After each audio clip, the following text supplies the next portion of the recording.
Hi everyone, my name is Simone Barkley, but you can call me Scientist Simone. Now that you have your A Piece of Nature kit, let's go over what's inside. Our book is called Down, Down, Down by Steve Jenkins.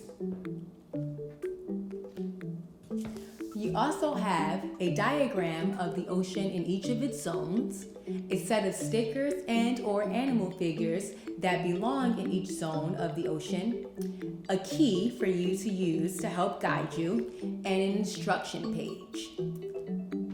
This kit is a Black and Marine Science Special Edition.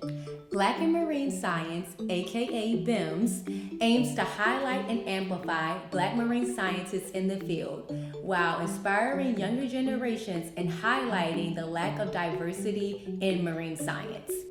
Your kit also contains a postcard of Black marine scientists and their BIMS bites, small 5-minute bites of marine science topics presented by Black scientists.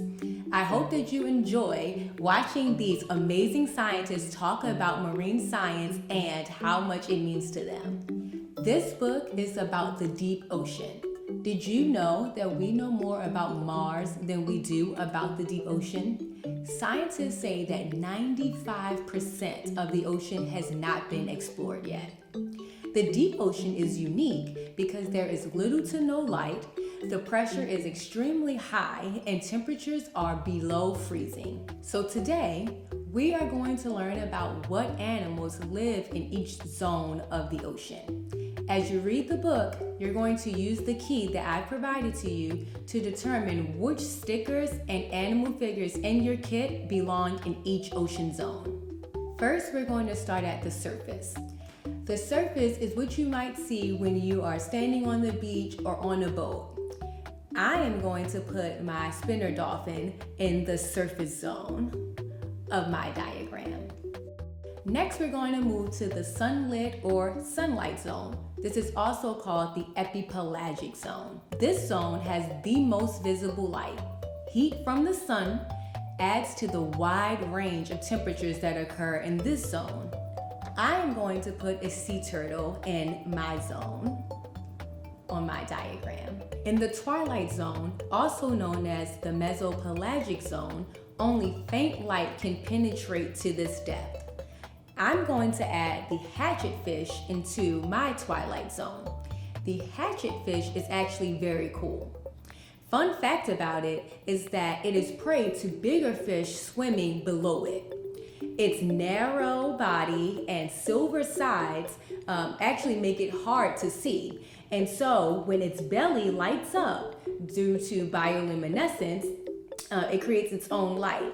And as there is a predator swimming below the hatchetfish, if it was to look up and try to maybe attack the hatchetfish, it likely would not succeed because the light that is in the hatchetfish's bellies actually blend in with the sunlight from the above sunlit sunlight zone. Makes sense, right? Hatchetfish in my twilight zone. The dark or midnight zone is also known as the bathypelagic zone. All of the light in this zone originates from the animals in it. Those animals are usually black or red because of the lack of light in this zone. I'm going to put the sperm whale in this zone because it does come up to the surface to breathe, but it can dive all the way down to the midnight zone. And it actually hunts there.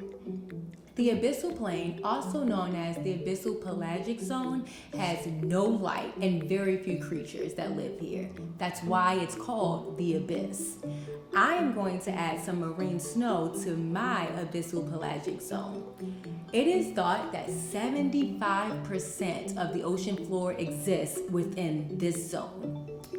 The hadopelagic zone, also known as the trench zone, is the deepest part of the ocean and some of the most extreme and hostile habitats on Earth. I am going to add this vent octopus to my trench zone. Okay everyone, so this is what my ocean zone diagram looks like. I would love to see pictures of your ocean zone diagrams with all of your animals placed onto it. So please ask your adult to upload your photos to my website using the upload photos link. They can also tag me on Twitter and or Instagram at Scientist Simone so that I can see your lovely creations. Thank you so much for joining me.